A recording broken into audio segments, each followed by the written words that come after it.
भगवान भोलेनाथ को जो है भगवान कृष्ण पहचान लिए। जैसी पहचाने तो श्री भोलेनाथ लज्जा में आ गए। इस कारण से भगवान भोलेनाथ का एक नाम पड़ गया गोपेश्वर। बोलिए श्री गोपेश्वर महादेव जय। आचार्य श्री सुखदेव कहते राजा इस प्रकार भगवान महारास लीला किए। उसके बाद अरिष्टासुर मयासुर शंखासुर इत्यादि का विनाश किए। श्री नारद जी महाराज उनको समझाएं। श्री नारद जी जो है सीधे मथुरा में आए। मथुरा में कंस को हटाए, वहां से सीधे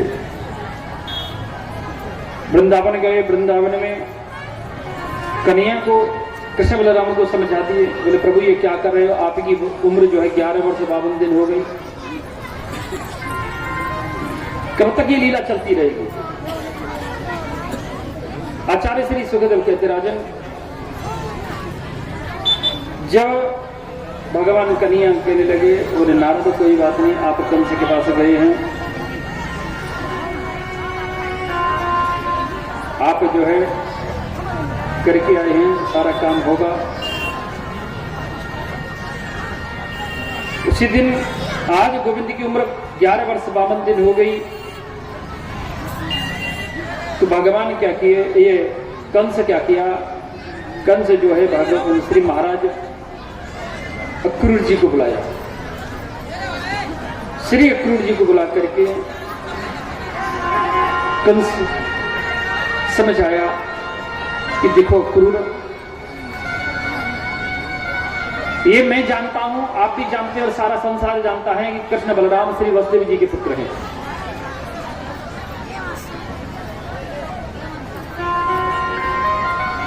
श्री कृष्ण बलराम वसुदेव जी के पुत्र हैं, देवकी का पुत्र है श्री कृष्ण। ऐसा करो आप जो है सीधे वृंदावन चले जाओ और वृंदावन से कृष्ण बलराम को लेके आओ। मैं एक धनुष्य भी कर रहा हूं, वो यहां घूमेंगे तो अवसर देख करके मैं उनको वध कर दूंगा। ये बात विचार करके श्री अक्रूर जी को सजाया, तैयारी किया। अक्रूर जी मथुरा से वृंदावन प्रस्थान किए। जंगल में भेंट हो गई कृष्ण बलराम से। कन्हैया बता दिए, बोले काका किसी ब्रजवासी को ये मत बता देना कि आप हमें क्यों लेने आए हैं, कंस ने क्यों बुलाया है, ये बात मत बता देना। क्यों? कि ब्रजवासी आपके प्राण हरण कर लेंगे। तो ब्रजवासियों का सर्वस्व मैं हूं। श्री आचार्य सुखदेव कहते राजन इस प्रकार अक्रूर जी महल में प्रवेश किए। शाम का समय हुआ। नंद बाबा, अक्रूर जी, कृष्ण बलराम भोजन इत्यादि होने के बाद यशोदा मैया का नंबर आया। मैया यशोदा भोजन करने के लिए बैठी। जैसे ही रोटी का ग्रास अपने मुख में ले जा रही हैं तभी नंद बाबा पूछ ली, है अक्रूर भैया अब बताए तेरो कैसे कैसे आमनो भयो, कैसे कैसे आमनो भयो तेरो। तो मैया यशोदा सुन रही हैं, खाना भी खा रही हैं, भोजन कर रही हैं। अक्रूर जी बोले भैया नंद आनो कैसे भयो, अरे वो मथुरा में ना कंस एक धनुष यज्ञ कर रहे हो, वह यज्ञ में मेरी मन में आई गला क्यों ना मैं कृष्ण बलराम को ले आऊं, ताकि ये जो है दर्शन करेंगे, घूमेंगे फिरेंगे, बच्चा है मन लग जाएगा। तो मैं यावत जितने आयो कल सुबह कृष्ण बलराम को ले जाऊंगा, एक दिन घुमाऊंगा और वापस लेके आ जाऊंगा। इतना सुनते ही मैया यशोदा के हाथ से रोटी को टुकड़ा गया और गिरे और दौड़ के कृष्ण बलराम को गोदी में भर ली, कंठ में ले लियो, अंक में भर लियो। राम कृष्ण दो मेरी आंखें। बोले अक्रूर अब मत बोल देना, तेरी ये बोलने से पहले तेरी जिब्या कट के क्यों नहीं गिर गई। राम और ये बलराम और कृष्ण दोनों मेरे नेत्र हैं, ये दोनों मेरे प्राण हैं।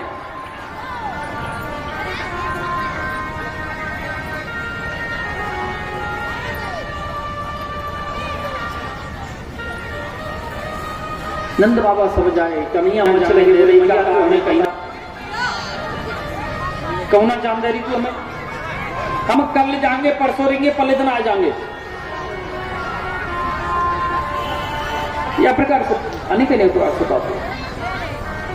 लेकिन कि नंद भवन में कोई परदेसी आयो है, प्रातः काल कन्हैया को बलराम को मथुरा ले जाएगो, ये बात न जाने कैसे नंद भवन के बाहर चले गए कि कोई आयो है। देखो तो सारा ब्रजमंडल इकट्ठो होकर के रात में नंद भवन के दरवाजे पे सब रो रहे बैठे बैठे।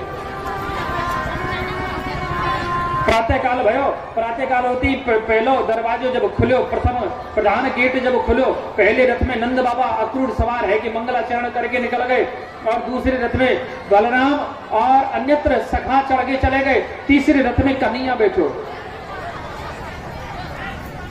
तो कन्हैया को नंबर आया तो समस्त ब्रजवासी लेके गए,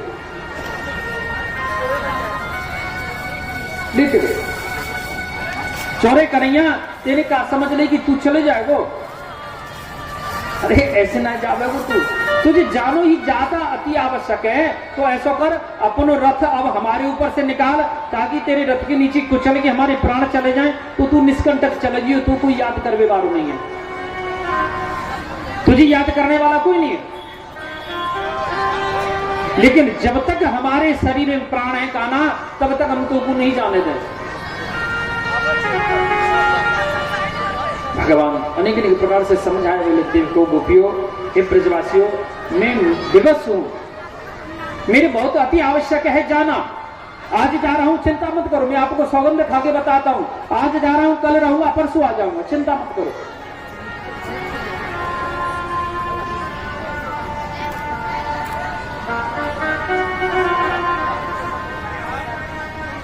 एक एक दो दो करके भगवान धीरे धीरे सबको हटा रहे हैं, रथ को आगे बढ़ाए।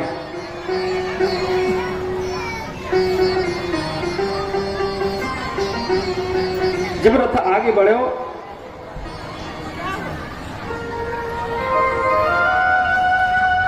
दो मिलन वन में किशोरी राधा रानी से भगवान भेंट करवे गए कि प्रतीक्षा कर रही होगी। जो दो मिलन वन में प्रभु गए तो भगवान को आता देख करके लाडली की आंख से आंसू गिरने लगा। क्यों? क्योंकि कन्हैया तूने मुझे बताना उचित नहीं समझा, अकेले तू जो है तैयार होकर चल दिया, अकेले तूने निर्णय ले लिया कि मैं जा रहा हूं, मेरा क्या होगा।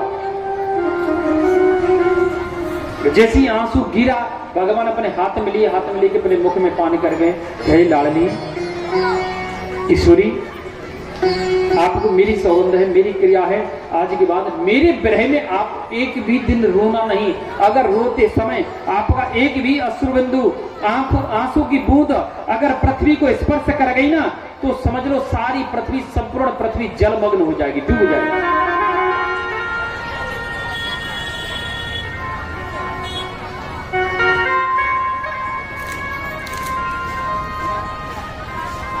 डूब जाएगी।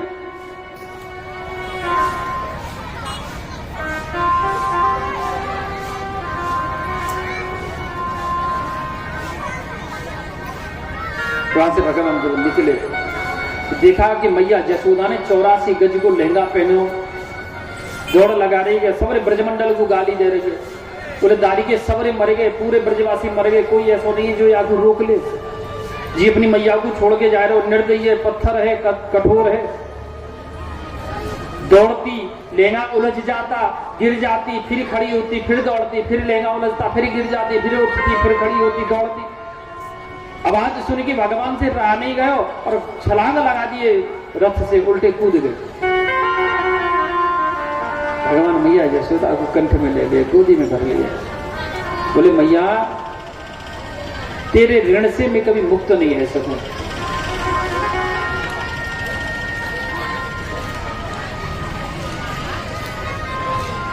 पितृ ऋण, पृथ्वी ऋण, देव ऋण और मातृ ऋण, 4 प्रकार के कर्ज प्रत्येक व्यक्ति के ऊपर होते हैं। देव ऋण है, भगवान का बंधन करके हम चुका सकते हैं। पितृ ऋण है, पिता को मुखाग्नि देकर करके पितृ ऋण चुका सकते हैं, पिंडदान करके चुका सकते हैं। पृथ्वी का ऋण है, पौधा लगा करके हम उसको चुका सकते हैं, लेकिन जो मातृ ऋण है प्यारे आज तक न कोई चुका सका और न चुका पाएगा। मैया का ऋण बड़ा बुरा होता है, इतना मतलब इतना वजन होता है, इतना बड़ा होता है वो कर्ज, उसके लिए अगर हम 7 जन्म ले लें तब भी अपनी माता के कर्ज को नहीं चुका सकते। एक बहुत बड़े पढ़े भाई इंजीनियर साहब, हम कल भी इसी बात को कहे, आजकल की जो पढ़ाई है ना मैंने सत्यानाश उड़ा के रख दी हो यह हिंदुस्तान को।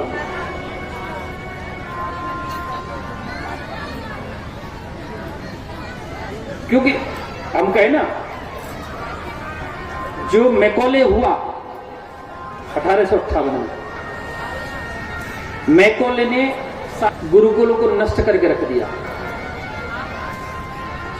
उसने पहले ही रणनीति बनाई थी कि यहां हिंदुस्तान में अगर राज करना है तो यहां के गुरुकुल की शिक्षा को नष्ट करना होगा, और यहां से निकलेगा तो भारतीय, पढ़ के निकलेगा तो भारतीय, वेशभूषा से भारतीय दिखेगा, लेकिन उसके संस्कार अंग्रेजी होंगे। यही है, अगर कल को कोई गलती है गई, पहले होता भैया क्षमा कर देना, क्षमा कर देना। अब तो जिए ताऊ के ऊपर गर्म तेजाब अगर डाल देना, तेजाब से जला दे, बोले भैया सॉरी बेटा का, हम जैसे ब्रजवासी के चक्कर में ना पड़े हो, सॉरी की जगह सोरा कर दे, सॉरी ना कर सोरा कर दे। एक बस में अंग्रेजी पढ़ के सिगरेट पी रहे, कोई हरियाणवी जाट टूट गमार सिगरेट पी के बॉस हमारे जो कर दे हाथ के चुप चुप जो कहते हैं क्या बजाते, चुटकी चुटकी बजा दे, सिगरेट को धुआं दादा के धोबती पे गिरे और दादा देर बेर जा रहे हो तो बाबा सॉरी। बाबा ने एक बार देखी, 2 बार देखी, हर बार कहते बाबा ओ बाबा सॉरी। बाबा आई रिस तेन तो जराइए बेटा एक सिगरेट, बाबा पे पुराने जमाने वाली सुल्फी आई मट्टी की जो आती है, तो हम धर के तमाकू लगा के आंच पी के और न्यो करके खला दई, लाला को पजरे को पेंट और कोट, बोल बेटा सौरा, बेटा सौरा, समझ गए? तो सत्यानाश करके रख दिया हिंदुस्तान की शिक्षा का। अभी किसी बच्चे से पूछ लिया जाए ना कि अब आयो ऊंट पहाड़ के नीचे, बेटा एक और तो बता दियो, बांस गिने को बांस कितने या पांडाल में,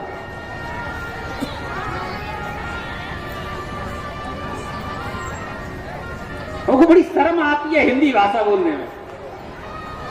समझते हैं अंग्रेजी बोलेंगे तो शायद प्रभाव पड़ेगा। अरे लज्जाजनक शब्द है, जो अपनी भाषा को बोलने में जिसको शर्म आए वो क्या किसी पे प्रभाव डालेगा भैया।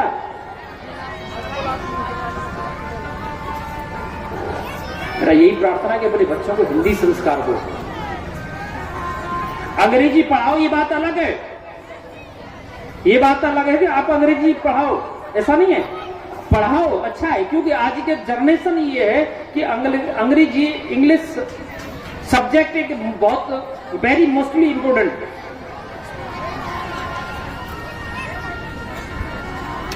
हमारी लाइफ में सबसे ज्यादा इंपोर्टेंट सब्जेक्ट है इंग्लिश, लेकिन इंग्लिश से इसका अर्थ ये नहीं हो जाता कि हमारी जो मातृभाषा है उसी को त्याग देना।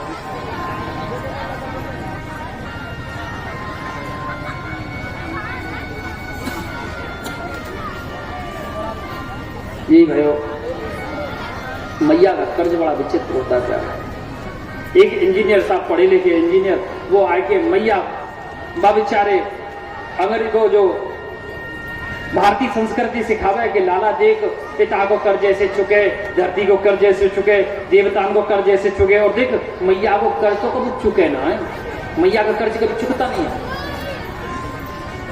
अब वो इंजीनियर साहब 1 दिन 2 दिन 4 दिन सुनिए, इंजीनियर साहब को आया गुस्सा, वो बोले कि हाँ मैया तू मैया को कर्ज, मैया को कर्ज, कहा है मैया को कर्ज, बता क्या चाहिए, कितने पैसा चाहिए तो कर्ज के, बता कितना कर्ज है तेरा। ध्यान देना इस बात को। कितने पैसा चाहिए, क्या चाहिए तुझे कर्ज चुकाने के लिए, लेकिन आज के बाद मत कहना कि मैया का कर्ज, आज के बाद मत कहना। मैया के अंदर ही अंदर बड़ा कष्ट है, पूरे दुष्ट है, समझ नहीं रहा है। बेटा है जैसा है तो उसका अपना। बन की तू कर्ज चुकाना चाहता है मेरा? बोले हाँ, लेकिन कल से मत कहना कि मैया का कर्ज। तो ऐसा कर, आज रात को तू मेरे कमरा में सो गए। बने ठीक है। माँ बेटा में शर्त है गई, 2 चौकी बिछ गई, एक में मैया सो रही है, एक में बेटा सो रहा है। मैया नींद कहाँ आ रही है? मैया देख रही है नौकर के, बोले मेरे लाला नींद आ रही है। देखे को लाला नींद में जा रहा हो, जैसे नेत्र बंद भय लाला के, मैया चिल्लाए उठी, लाला रे पानी प्यास लग रही है, उठो, गिलास लियो, नल पे गयो, नल पे जाके हत्ता मार के पानी लायो, मैया को दियो। मैया ने एक घूंट पानी पियो और देखो कि हाँ मैं देख रहा हूं, लेके गिलास के बिस्तर पे फेंक दिए। जैसी बिस्तर पे गिलास फेंके तो पानी गिरते गीलो है वो बिस्तर, अब तो झुंझलाए वो। तेरी तो बुद्धि खराब है गई मैया, तू पागल है गई, मेरे बिस्तर गीलो कर दी, मैं कैसे सोऊंगा? बोली लाला गलती है गई।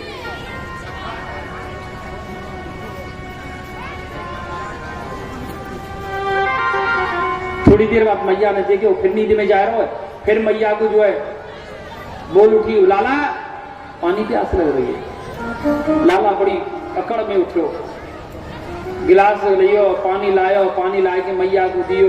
मैया ने एक घूंट पानी पियो, लेके फिर वाके बिस्तर पे फेंक दियो, पूरा बिस्तर गीलो। ध्यान देना इस चीज में।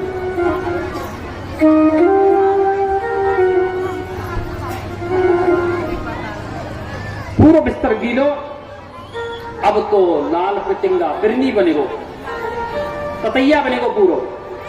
तेरी बुद्धि खराब हो गई है, मेरी पूरी रात बर्बाद कर दी है, और सुबह ऑफिस नहीं जा पाऊंगा, मैं नींद नहीं भरेगी तो ऑफिस में क्या काम करूंगा, मुझे डांट खानी पड़ेगी, मैं नौकरी कैसे करूंगा? अरे एक मिनट में 150 की स्पीड।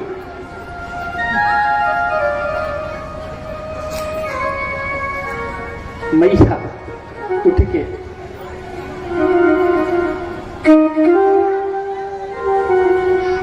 मैया ने जोरदारी को झापड़ बाके काम से रख दिया।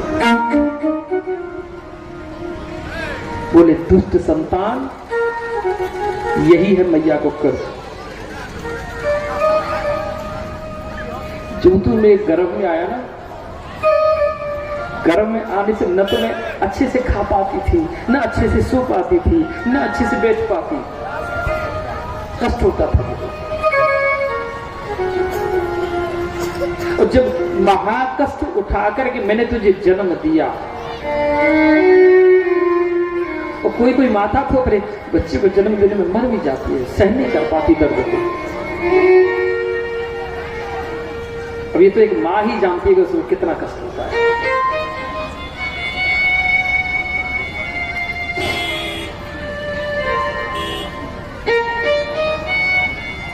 और जब मैंने तुझे जन्म दिया ना,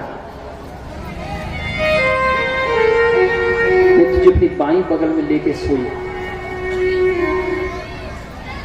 सोने तूने थोड़ी देर बाद ही लघुसन का करके बिस्तर को गीला कर दिया। गीला होने के कारण तू रोने लगा। उठा के मैंने तुझे अपनी बाईं बगल में लिया, बाईं बगल को भी थोड़ी देर बाद गीला कर दिया। जब उठा करके मैंने अपने सीने पे सुलाया, दुष्ट तूने मेरा सीना भी गीला कर दिया। रात भर लेके बैठी रही तुझे गोदी में। मैंने तो तुझे नहीं मारा, मैंने तो कभी गुस्सा नहीं किया कि पूरी रात तूने बर्बाद कर दी और दिन में घर का काम करूंगी। कहां चला गया था तू? लेकिन हमको आदत है ना पैसा से खरीदने की। पैसा से नौकर दरवाजे पे गन लेके रख लेंगे, और वो नौकर ऐसा हो रहा है कि जब कोई मरबे को नंबर आवेगा ना, सबसे पहले भागेगा वो। और जो 2 नौकर है ना, फ्री फंड के नौकर है, मैं सिर्फ 2 रोटी सवेरे 2 रोटी संजा को, और 1 जोड़ी कपड़ा सुबह, 1 जोड़ी कपड़ा चाहिए, शरीर ढकबे का है, और पेट भरबे को 4 रोटी फ्री ऑफ कॉस्ट, और कुछ नहीं चाहिए। और कोई समय ऐसा आएगा ना कि हमें गोली मरबे बारी होगी ना, तो वो अपने सीना लगा दे वो नौकर, छोटे मोटे नौकर ना है, वो माँ बाप हैं जो बिना पैसा के नौकर है, जो हमारे दरवाजे पे बैठे रहते हैं। लेकिन हम कितने दुष्ट हैं जो धुतकार देते हैं उनको।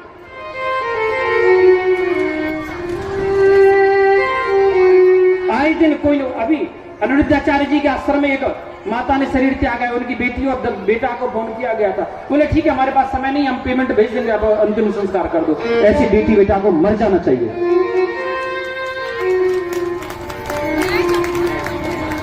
तभी तो हम कहते हैं बहुत सारी मैया आती है हमारे पास, बहुत सारे लोग मिल जाते हैं, बोले महाराज जी संतान ना है। मेरी मैया तू बहुत सुखी है जो तेरी संतान ना है, भगवान ने अपना बेटा बना ले, संतान आ जाएगी। क्या करेगी संतान? जब कहा होगा जब वो तेरे संतान कुटरंजन करेगा धुंधकारी की तरह। लेकिन कुछ गलती माँ बाप की भी होती है, उस संस्कारहीन बना देते हैं अपनी संतान को, फिर रोते फिरते हैं कि देखो महाराज जी हमारी बेटा सेवा नहीं कर रहा है, पुतु सेवा नहीं कर रही है। अरे गलती तो तूने की थी, संस्कार अपने भारतीय संस्कार तो नहीं डाले, उसमें हिंदू संस्कार नहीं डाले तो अंग्रेजी संस्कार थे, तो अंग्रेजी औलाद पैदा होगी, डब्बा वाली औलाद।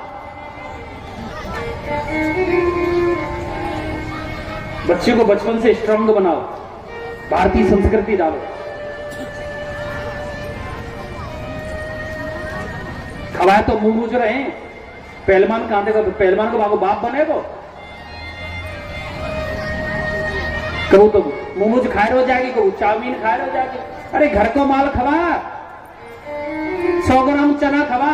अरे 1 किलो चना खा के घोड़ा जो 100 किलोमीटर दौड़े, वो 100 ग्राम खा के 10 किलोमीटर तो दौड़ेगा। अच्छा इस प्रकार भगवान कन्हैया अनेक अनेक प्रकार से ब्रजवासियों को समझा करके वहां से प्रस्थान किए। वहां अश्रु कुंड बना, जो कि अगर आप वृंदावन गए होंगे तो देखना, बजवारी के पास एक अश्रु कुंड है। भगवान मथुरा में प्रवेश किए। मथुरा में प्रवेश करने के बाद वहां जाकर के सबसे पहले घाट पे जाके धोबी का वध किए। धोबी का वध करके भगवान सुदामा नामक माली की यहाँ आकर के माला पहने, फिर सुरेंद्री नामक कुविजा के पास आकर के भगवान चंदन लगाए। कुविजा से चंदन लगा करके भगवान त्वाम वरुर्वै तनुहांगलेपनम काश्यांगने दाकथ वा कथयस साधुना। आखिरकार भगवान कंस की यज्ञशाला में प्रवेश किए, जहाँ धनुष का भंजन किए, और उसके बाद भगवान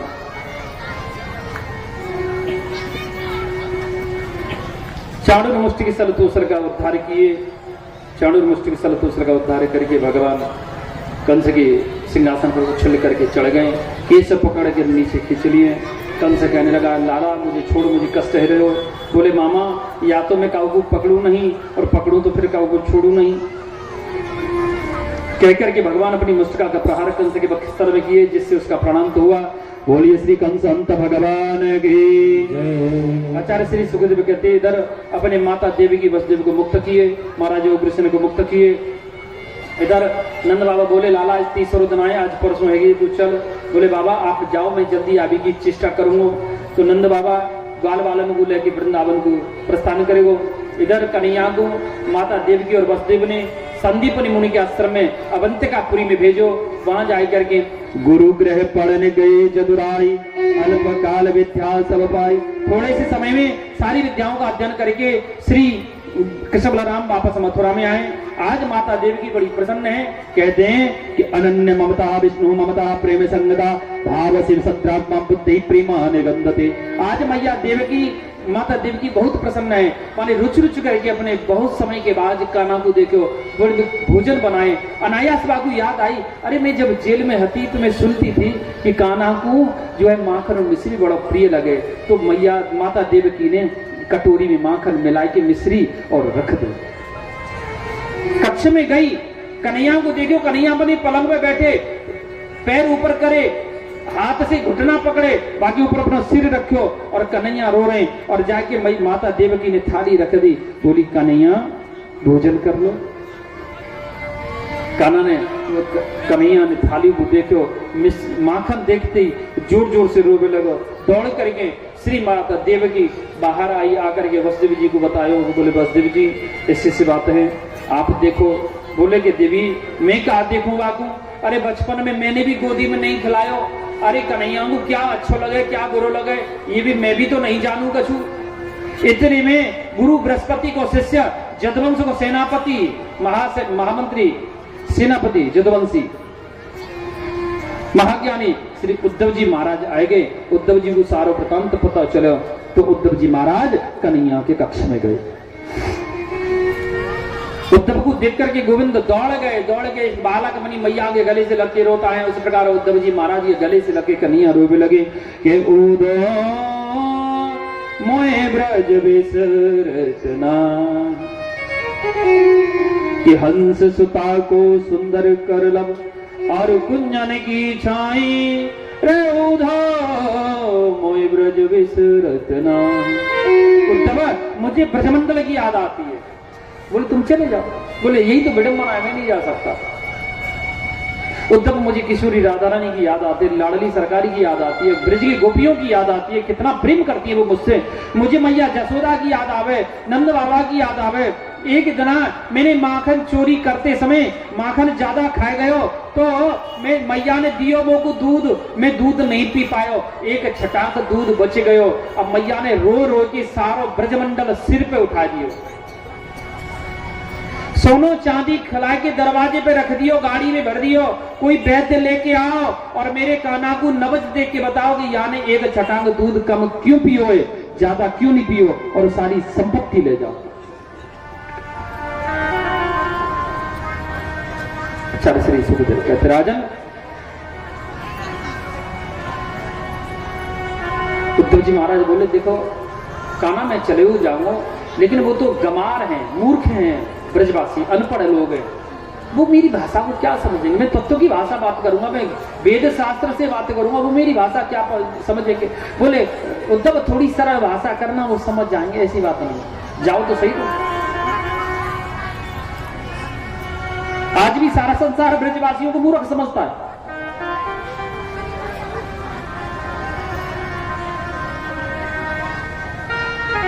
महाराज अगर प्रेम देखना हो ब्रजमंडल में आ जाइए। ब्रजमंडल देश हमारो रसिया ब्रजमंडल, कुकत मोर फते फटे छतिया ब्रजमंडल। ब्रजमंडल देश हमारो रसिया ब्रजमंडल। ब्रजमंडल बड़ा विचित्र है, और ब्रजमंडल की मिट्टी से अगर एक बार किसी को स्पर्श हो जाए ना, जैसे लालू प्रसाद यादव का बेटा पागल हो गया ना, ऐसे पागल हो जाओगे। जैसे वो आपके डीआईजी पंडा पागल हो गए ना, ऐसे पागल हो जाओगे। गुप्तेश्वर पांडे, गुप्तेश्वर पांडे को राधा रानी की सीढ़ियों को हमने देखा है महाराज, मैंने खुद ने अपने आंखों, मैंने खुद ने 100 की नोट दिया उसको, लेकिन पहचान नहीं, जब नीचे उतर के आए जब जाके नहीं पता चला कि गुप्तेश्वर पांडे वही है।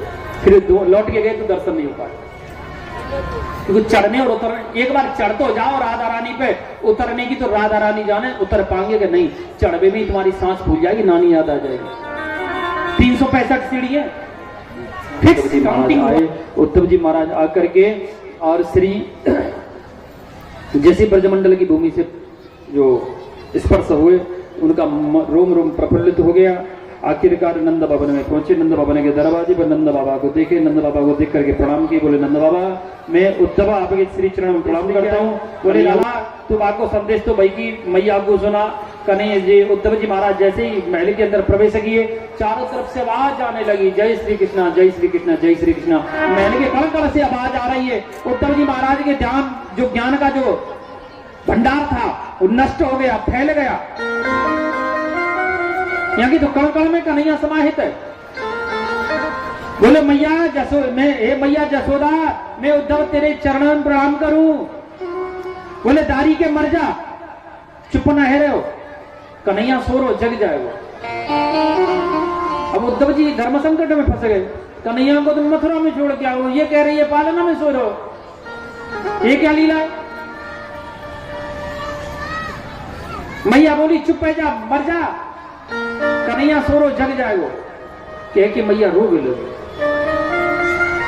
उद्धव यही तो बड़ी विडंबना है, उसकी छोटी छोटी याद में भुला नहीं सकती। छोटी छोटी याद नहीं भुला सकती।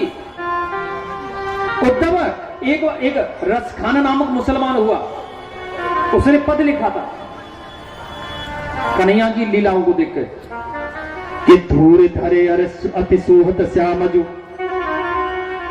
के धूर धरे अति सोहत श्यामजू, कैसी बनी सिर चूनर चोटी, और खाल खावत खेलत फिरे अंगना, पग पेंजन बाजत पीरी कछोटी।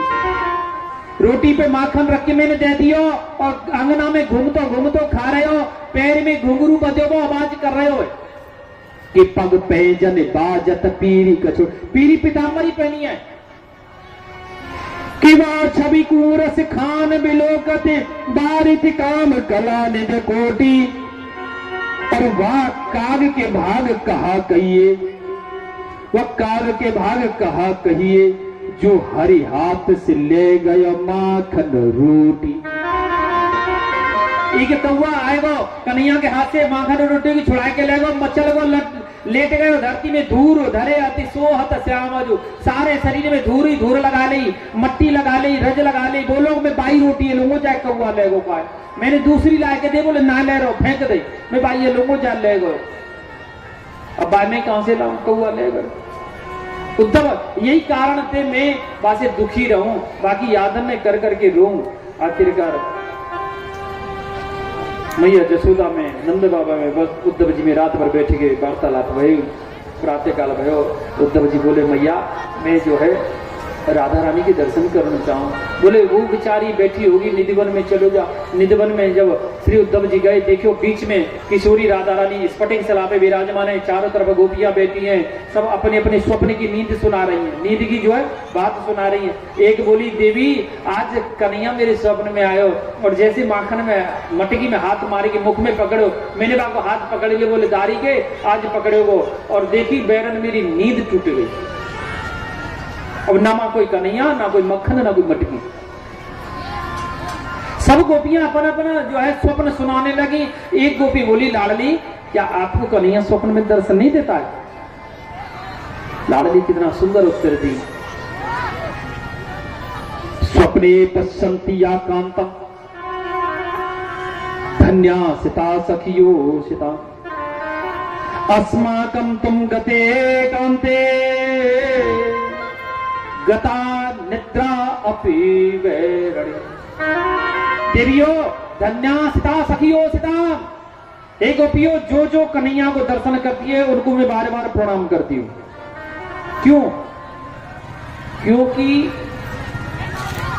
जिसको नींद आती है उसको स्वप्न आएगा, जिसको नींद आती है उसको स्वप्न आएगा। आप लोगों को नींद आती है, आपको स्वप्न आया, लेकिन रहा सवाल मेरा, प्रश्न मेरा, अस्माकं तुम गते कांते, जब से मेरा माधव, मेरा कांत, मेरा कन्हैया ब्रजमंडल छोड़ के गया है, तब से गता निद्रा अपवैरण, मेरी नींद ही उसके साथ चली गई। मैं सोई नहीं आज तक, जो सोएगा तो स्वप्न देखोगा, और मैंने तो नींद ही नहीं आई जो मैं स्वप्न देखूं। या वजह से कन्हैया मेरे स्वप्न में ही नहीं आया।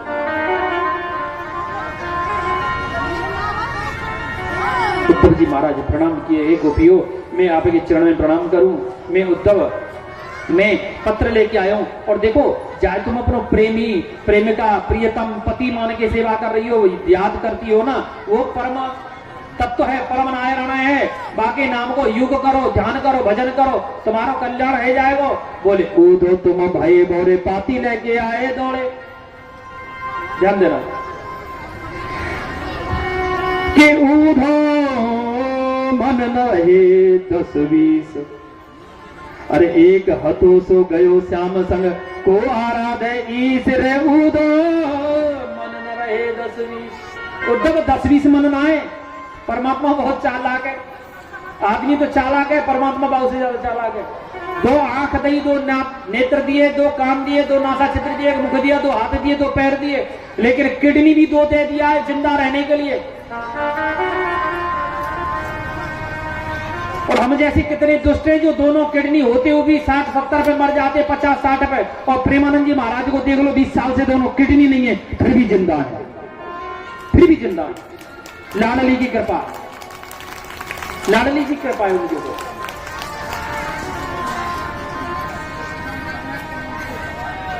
मन ही ये दियो कि बेटा कह तो संसार में लगा ले कि मुंह में लगा ले, एक जगह लगा ले। अगर कहीं दो मन दे देते ना, एक न्या और एक मां दोनों जगह रहते कि श्याम तन श्याम मन श्याम ही हमारो धन आठो याम उदो हमें श्याम ही सो काम है। श्याम ही है जी, श्याम ही है, श्याम जी है, श्याम में नहीं पिए आंधे किसी रिला करी आधार नाम श्याम है। उदो तुम गाये गोरे पाती लेके आए दोरे, अरे योग कहाँ राखी यार, रोम रोम श्याम है। अरे उद्धव तुम्हारी तो बुद्धि बहुत आ गई है, हम योग कहां पर आगे, यहाँ तो रोम रोम पूरा श्याम है। उद्धव जी महाराज ब्रज की गोपियों के ज्ञान के बहाव में, नदी में, प्रेम की धारा में ऐसे बह गए कि वो बेहोश हो गए। और जब नींद खुली, जब होश आया, तो अपने आप को गोपियों के चरण में पड़ा हुआ पाया। कितने दिन बाद? 6 महीने बाद। धन्यस्ताम सखियोस्ताम, हे गोपियों तुम धन्य हो। मैं आपको कोटि कोटि वंदन करता हूं और मैं प्रण करता हूं कि शाम के समय सूर्य अस्त से पहले कन्हैया तुम्हारे सामने होगा। के ऊधो सूधो है चले सुन गोपिन के बोल, और ज्ञान बजाई टुगटुगी प्रेम बजायो ढोल। ज्ञान के डमरू को प्रेम के ढोल के आगे कोई नहीं सुनता। तभी तो कबीरदास जी ने कहा है, कबीरदास महाराज यही तो कहे थे कि पोथी पढ़ पढ़ जगमुआ पंडित भयो न कोय, और 2.5 अक्षर प्रेम को पढ़े सो पंडित हो।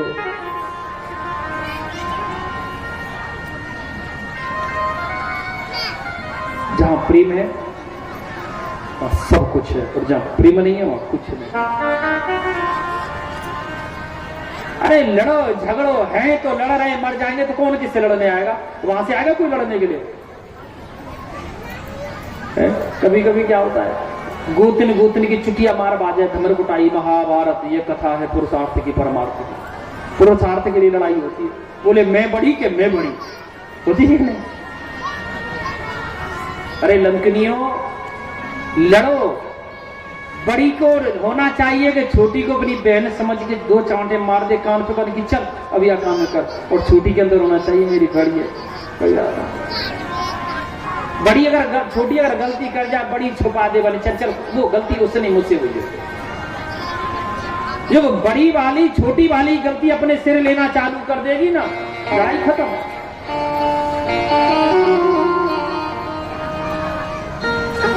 प्रत्यक्ष के लिए प्रमाण की आवश्यकता नहीं है। हमारे परम पूजनीय गुरुदेव जो मैं 11th और 12th में जो बॉटनिकल साइंस पढ़ाते थे, कभी पुस्तक लेके नहीं पढ़ाए हो आजकल के गुरु जी की तरह। रात में घर में कमरा में पढ़ते हैं और सवेरे बच्चों को लेक्चर करते हैं। बड़ा फक्र है अपने गुरुओं पे। कभी भी 2 साल उन्होंने जंतु विज्ञान और वनस्पति विज्ञान का कभी पुस्तक लेके नहीं पढ़ाए। 11th और 12th कभी पुस्तक नहीं दी। दोनों भाई और दोनों बहन, बड़ी बहन ने छोटी बहन को भोजन बनाना नहीं आता, अपनी छोटी बहन को भोजन बनाना तक सिखा दिया। अंग्रेजी इंग्लिश से MA PhD छोटी। और जब दोनों भाइयों ने प्राण त्यागा, सेम डेट, सेम समय, सेम तारीख और सेम मिनट में त्यागा, एकदम दोनों भाइयों ने प्राण त्यागा कोरोना काल में। भाई थे, जब तक छोटे को बड़ा देख नहीं लेता तब तक जल ग्रहण नहीं करता था, और जब तक बड़ा छोटे वाला बड़े को दर्शन नहीं कर लेता, प्रणाम नहीं कर लेता, जब तक जल ग्रहण नहीं करता। तो भाई भाई का प्रेम था कि ऊधो सूधो है चले सुन गोपिनी के बोल, और ज्ञान बजाई टुगटुगी प्रेम बजायो ढोल। उद्धव का ज्ञान गुदड़ी बन करके रह गया। बच्चे के नीचे क्या बिछाते हैं? कपड़ा, क्या बोलते हैं आप? गुदड़ी। हम लोग गुदड़ी हम बोल रहे आते पोतरा, हमारे से पोतरा बोले बातें। जन्मभूमि गए आप, दर्शन किया जन्मभूमि है? जन्मभूमि की जस्ट बगल में जहां भगवान कृष्ण का जन्म है, जस्ट बगल में एक तालाब है, जब भगवान श्री कृष्ण के नीचे जो लगने वाले वस्त्र थे ना, उनको धोया गया था, उनको पोतरा बोलते हैं। आज भी उसको नाम पोतरा कुंड है। जल कभी सूखता नहीं उसका, कितना भी भयंकर गर्मी हो, जल नहीं सूखता पोतरा कुंड का।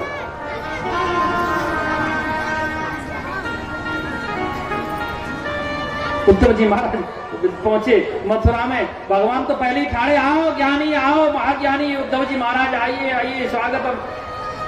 उद्धव जी को आया क्रोध, कन्हैया तू बड़ा पत्थर हृदय, चल मेरे संग। उद्धव ने पकड़ो हाथ और खींच के ले रहे। अरे बोले सुनो सुनो भाई मेरे मित्र, सुन तो सही, क्या बात है बता तो सही। अरे बोले तेने तो बड़ा अनर्थ करे ब्रजमंडल के संग। मैया जसोदा, मैया जसोदा वृद्ध है गई, नंद बाबा की चेतना नष्ट है, ब्रजमंडल की चंचलता नष्ट है, गोपियों का प्रसन्नता नष्ट हो गई, उनका श्रृंगार नष्ट हो गया। और रहा सवाल लाडली जी का, प्रिया जी का, उनकी तो पूछो ही मत, उनका तो बहुत बुरा हाल। ए उद्धव, ए गोविंदा, चलो मेरे संग, मैं वचन दे के आया हूं कि आप आज को पहुंचना होगा। बोले उद्धव रुको रुको रुको रुको, नेत्र बंद करो। उद्धव ने नेत्र बंद किया। कन्हैया बोले खोलो। उद्धव जी महाराज खोले, देखा कि भगवान के वामांग में किशोरी राधा रानी विराजमान है, दायांग में नंद बाबा, मैया जसोदा, ब्रजवासी, ग्वाल बाल गोपी, पूरा ब्रजमंडल विराजमान है। भगवान को देख करके श्री उद्धव जी बोले महाराज ये क्या है? बोले उद्धव, ब्रज के कण कण में निवास करता हूं, ब्रज से मैं कभी अलग नहीं हो सकता और न ब्रज मुझसे अलग है। मैं तुझे इसलिए भेजा, तेरे पास ज्ञान का तो भंडार था लेकिन प्रेम नहीं था, और जहां प्रेम नहीं हो वह ज्ञान लंगड़ा कहा जाता है। ज्ञान के बगैर, ज्ञान जो है प्रेम के बगैर पंगु होता है, लंगड़ा होता है।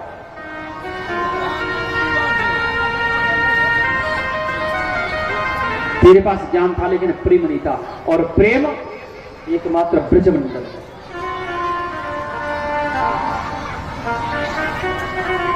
ब्रजमंडल में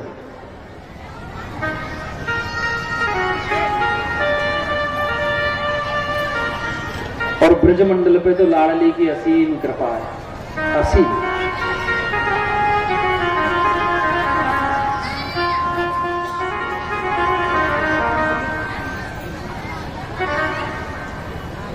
लाडली अद्भुत नजारा तेरे बरसाने में,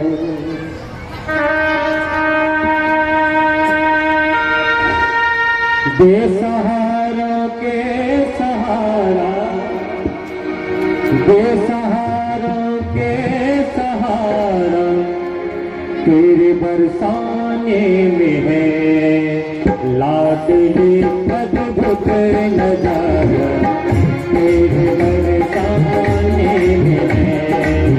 लाडली अद्भुत नजारा तेरे बरसाने में है।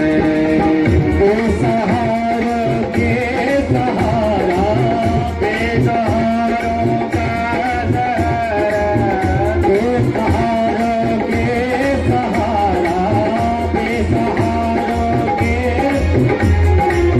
तेरे बरसाने में है।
प्रेम की अद्भुत नजारा, प्रेम की अद्भुत नजारा, दूर बरसाने हैं साबिलो अद्भुत नजारा,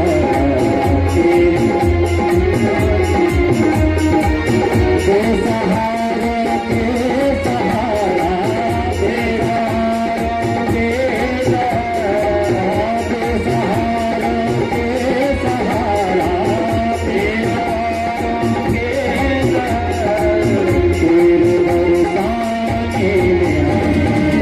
साबिलो अद्भुत नजारा। सब लोग हाथ उठाइए।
बोली राधा रानी सरकार की। इस प्रकार भगवान